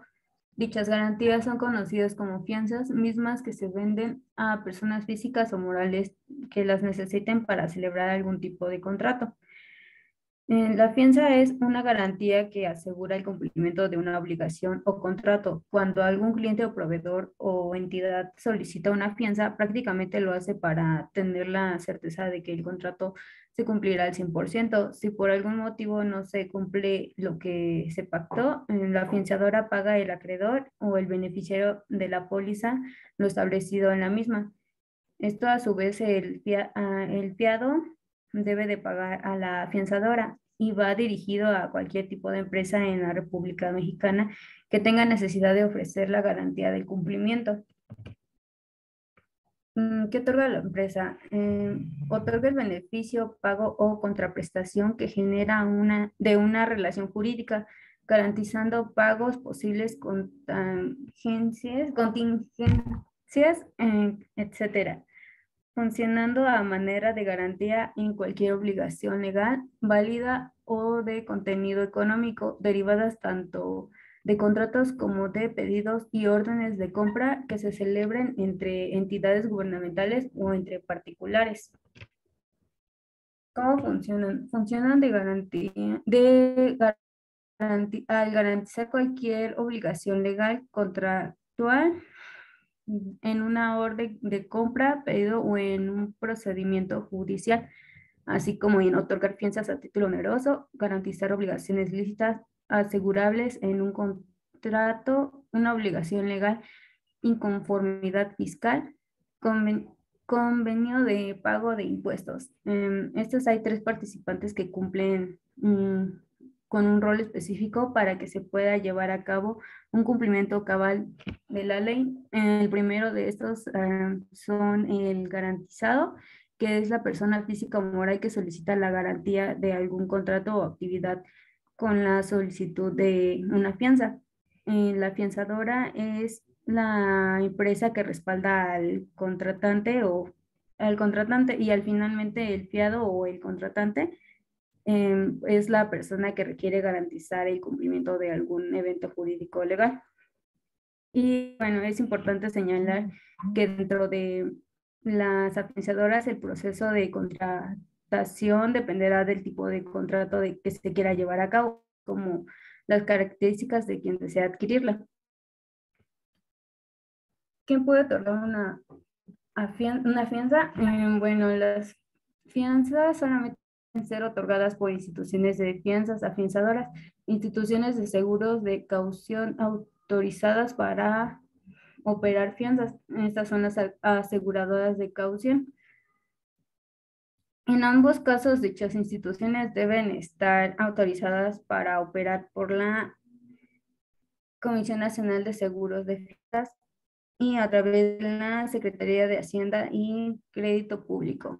En México actualmente solo existen 16 instituciones afianzadoras y aseguradoras de caución y autoridades para emitir fianzas.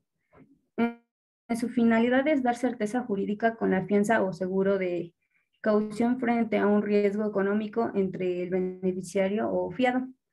La afianzadora sirve para respaldar el tipo de obligaciones en un contrato que se realice entre el beneficiario de la póliza y fianza y el fiado. ¿Cuánto cuesta una fianza? Las instituciones cobran por concepto de prima un porcentaje alrededor del 1.5% sobre el monto garantizado más impuestos y el gasto de expedición. Garantías de recuperación o contragarantías. Instituciones por obligación legal deben tener debidamente garantizada la recuperación para el caso de que procedan el pago de una fianza, por lo que el fiado debe aportar las garantías necesarias para ello. Estos existen diferentes tipos de garantías e instituciones que pueden solicitarlas de acuerdo a las políticas y análisis del caso en concreto. Y bueno, estos son los tipos de garantías de recuperación señaladas por la normativa correspondiente, que es la carta de crédito de garantía o contingente de instituciones de crédito, en la contrafianza de instituciones o de personas que cumplan con lo establecido con el artículo 188 de la Ley de Instituciones de Seguros y de Fianzas, los fideicomisos de garantías, de hipotecas, la afectación de garantías de bienes e inmuebles, de propiedades del contratante fiado, obligado, solidario o contrafiador. Los fideicomisos de garantizar sobre bienes inmuebles, la obligación solidaria, los fideicomisos de garantía sobre bienes inmuebles, la ratificación de firmas ante la Secretaría de Hacienda y Crédito Público, lo hace un juez, notario o corredor público, manifestando la voluntad por parte del contratante, fiado u obligado solidario de afectar sus bienes inmuebles a favor de la institución para garantizar el cumplimiento de sus obligaciones ante dicha institución en caso de cumplimiento de la obligación principal y de materia del contrato de fianza. Y eso es todo. Muy bien, muy bien. Ah, ya vi, y sí está en formato APA. Ok, excelente. Muy bien, qué bueno que mencionó eso, que no solamente es una empresa, porque al principio parecía que solamente se estaba refiriendo a una empresa, sino que son un conjunto de empresas, ¿no? Pequeñito, 16, nos dice ahí que solamente hay 16 registradas, pero es un conjunto de empresas que dan un servicio financiero muy específico, ¿no? En particular, creo que ya les había platicado, ¿no? Por ejemplo, las personas que trabajan en bancos o que trabajan con autos muy caros o que trabajan con mercancía que es de alto valor, pues muchas veces les piden eso, ¿no? Una fianza, si es que no tienen una garantía, ¿no? Un auto, una casa, ¿no? Les piden un monto y deben de pagar esta fianza. Ok, muy bien, listo. ¿Quién nos falta, chicos? Creo yo. Ok, va que va. Entonces vamos, Brenda.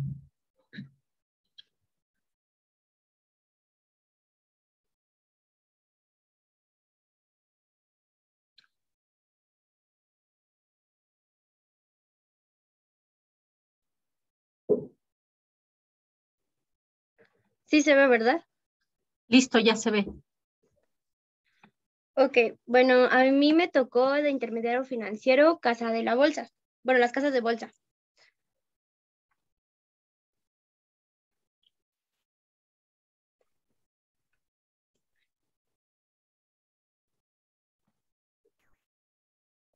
Bueno, ¿qué son y a qué se dedican? Bueno, las casas de bolsa son sociedades anónimas dedicadas a la intermediación con valores, lo que comprende el poner en contacto a oferentes, o sea, personas que ofrecen y demandantes de valores.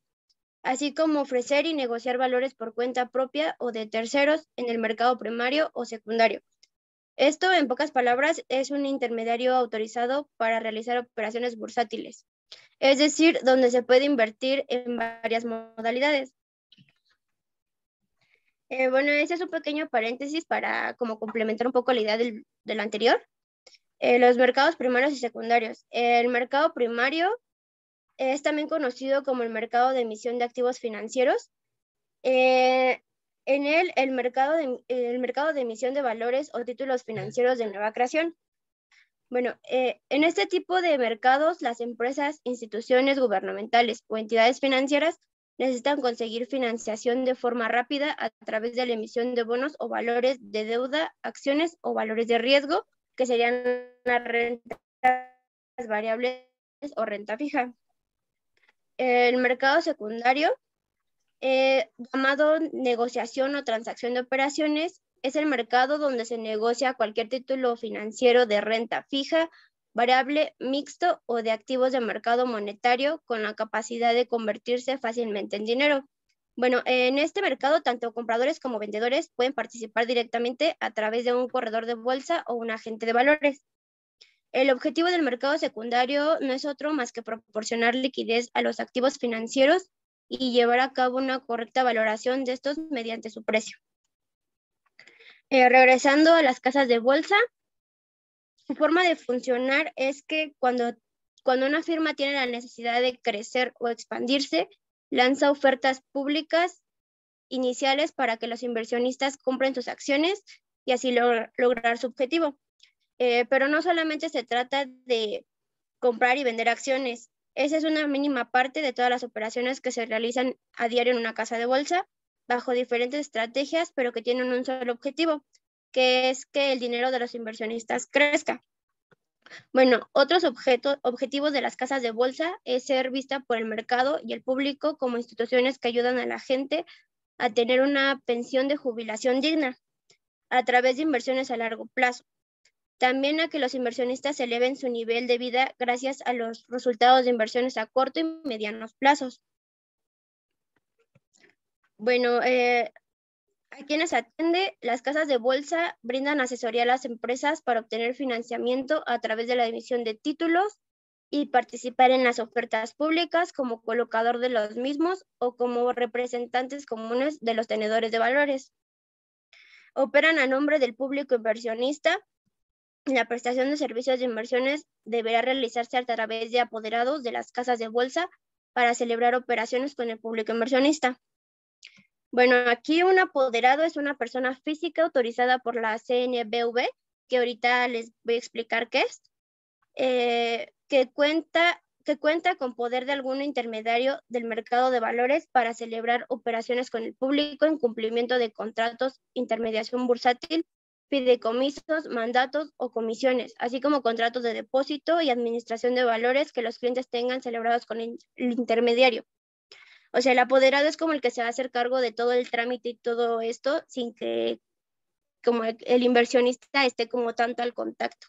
El otro va a hacer todo el movimiento. Bueno, los servicios. Las casas de bolsa persiguen el objetivo de ofrecer intermediación, asesoría, recepción de fondos, recepción de préstamos o créditos y custodia y administración. Además, pueden pertenecer a un grupo financiero o ser independientes. En términos de funciones, para las casas de bolsas independientes, la inversión es el principal activo, por lo que se vuelven especialistas en ellas. Mientras los grupos financieros generan productos cruzados, pues para los bancos los créditos son el instrumento más rentable. Las inversiones, un extra que los vuelve más atractivos. Bueno, aquí quienes las regulan, está regulada por la Secretaría de Hacienda y Crédito Público, que es la SCHP. Se encarga de coordinar los esfuerzos de regulación y supervisión de las demás autoridades financieras. Por ejemplo, si preside el Consejo de Estabilidad Financiera, en el que participan todas las autoridades financieras para asegurarse de que el sistema financiero de México funcione correctamente. Banxico, que es el Banco de México, aparte de fabricar y poner en circulación y cuidar el valor del dinero que circula en el país, emite reglas para que el sistema financiero funcione de manera clara y transparente para los usuarios que utilizan los servicios de banca y casas de bolsa. Por ejemplo, regula el cobro de comisiones. La Comisión Nacional de Bancario y de Valores, que les comenté hace rato, que es la CNBV, se encarga de supervisar y regular a los bancos y otras entidades financieras, da permisos a quienes quieren abrir un banco y cierra los bancos que no cumplen con la ley.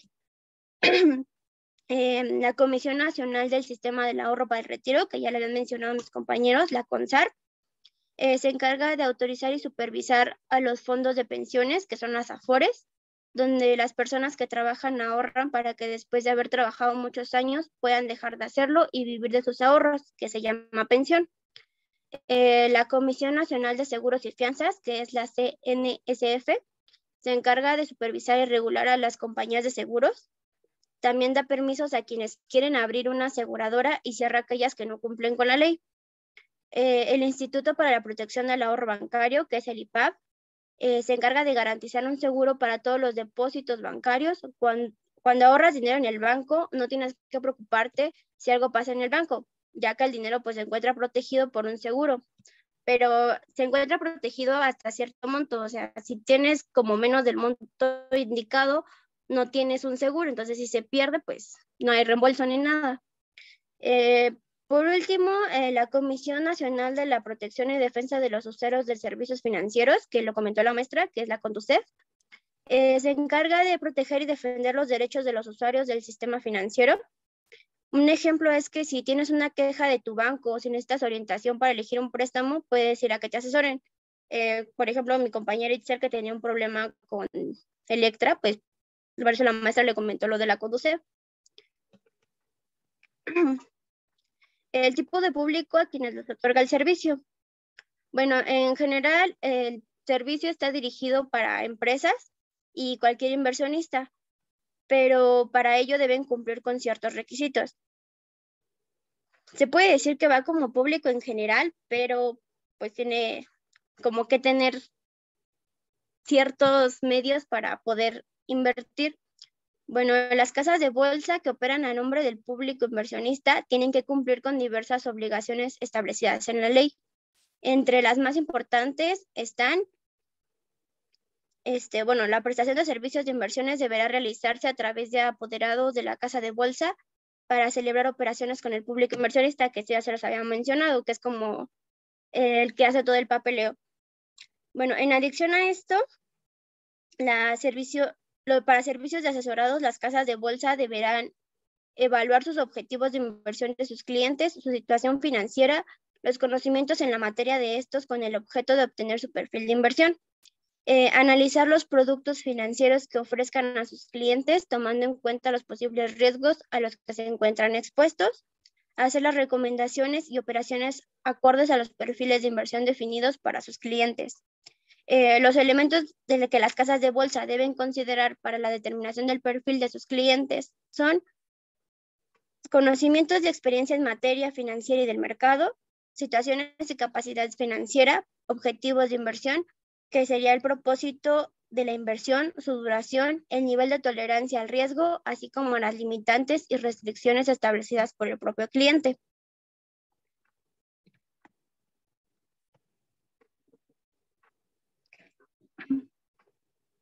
Bueno, en conclusión, las inversiones están al alcance de cualquiera con las capacidades de poder invertir. Tenemos la seguridad de que nuestro dinero estaría bien, ya que hay organismos gubernamentales que nos respaldan y protegen. Es una forma de obtener ingresos extra, al igual que las empresas pueden obtener mayores recursos sin necesidad de mucho papeleo y temor a fraudes y demás. Y ya esas son mis referencias. Ok, muy bien, bien presentado, justo, ¿no? Ahora ya hay muchas formas de invertir, aunque no sea con la necesidad de unas casas de bolsa. Antes solamente era a través de las casas de bolsa y era a partir de 100,000 pesos, ¿no? Ahora ya hay más herramientas, incluso la SAP que habíamos comentado, solo que ahí pues justo no hay un especialista que es el que decide cómo invertir, ¿no? Que es lo que nos decía Brenda, ¿no? Hay alguien que o sea, que se encarga de manejar el dinero de otros y que lo invierte de forma adecuada. Ahí lo hace uno mismo, uno tiene que revisar ahí cómo van las acciones, cuáles bajan, cuáles suben, cuándo es el momento de comprar, de vender, análisis técnico, etc. Pero bueno, listo chicos, llegamos entonces a nuestro cierre. Espero que les haya gustado el curso, espero que sientan que aprendieron mucho, ¿no? Que estén satisfechos con todo lo que hicieron. Por ahí, no recuerdo quién, pero por ahí alguien me entregó incompletos en la segunda semana actividades, ¿no? Recuerden que ahorita van a subir también su archivo de Excel final una vez que apliquen su método de punto de quiebre con el ejercicio que vimos. Pero si les falta algo, súbanlo, todavía se los reviso, ¿no? Súbanlo ahí en su archivo final, completo. Tómense el tiempo, recuerden que tienen hasta mañana a las 2 de la tarde. Porque además recuerden que la calificación máxima a obtener es 8. Entonces, si alguien tiene 6, ya al multiplicarlo por 0.8, pues ya no acredita, ¿no? Entonces, ustedes tienen que tirarle al 10 para que les pueda registrar un 8. Entonces, por favor, si alguien no entregó completo, entréguelo todavía, aplíquese, póngase a echarle ganitas, y tienen hasta mañana a las 2 de la tarde para subir su actividad. Bueno, lo que les falte, lo que les haya faltado otras semanas, ¿vale? En cuanto registre actas, yo les mando su calificación para que ya se vayan tranquilos de vacaciones y pues lo que sigue es eso, ¿no? Disfruten sus vacaciones, descansen, cuídense mucho del COVID, apapachen a su familia para que el próximo semestre regresen con todos los ánimos, echarle muchas ganas a la escuela, ¿vale? Me dio mucho gusto trabajar con ustedes, chicos. Muy bien sus presentaciones, bien trabajadas. Muchas felicidades, ¿vale? Maestra, Sí, dígame. ¿el examen para cuándo lo quiere? Es que no escuché. Recuerde que pueden entregar su archivo, lo va a entregar en su archivo de Excel. Ajá. Ahí mismo donde está terminando su análisis de su empresa, en la última pestaña incluye ese ejercicio resuelto y tienen para entregarlo todo junto, todo su archivo de Excel junto, hasta mañana a las 2 de la tarde, ¿vale? Yo tengo que registrar calificaciones sí o sí mañana, pero como tengo yo ocupado de 8 a 2:30 más o menos, pues tienen ese tiempo para entregar, ¿no? Yo en cuanto llegue, me pongo a revisar y subo mis actas, ¿vale? Ok, va, gracias. ¿Listo? Ok, va que va, chicos, pues échenle muchas ganas, ¿eh? Y qué bueno que pudimos estar aquí en este curso y que tuvimos buenos resultados. Muchas felicidades, chicos. Cuídense mucho y échenle ganas a la carrera, ¿eh? Ya casi están por terminar, así que todos los kilos, ¿vale? Que tengan linda tarde, chicos. Gracias, maestra, igualmente. Hasta Gracias, luego. profesora. Hasta luego. Nos vemos, chao.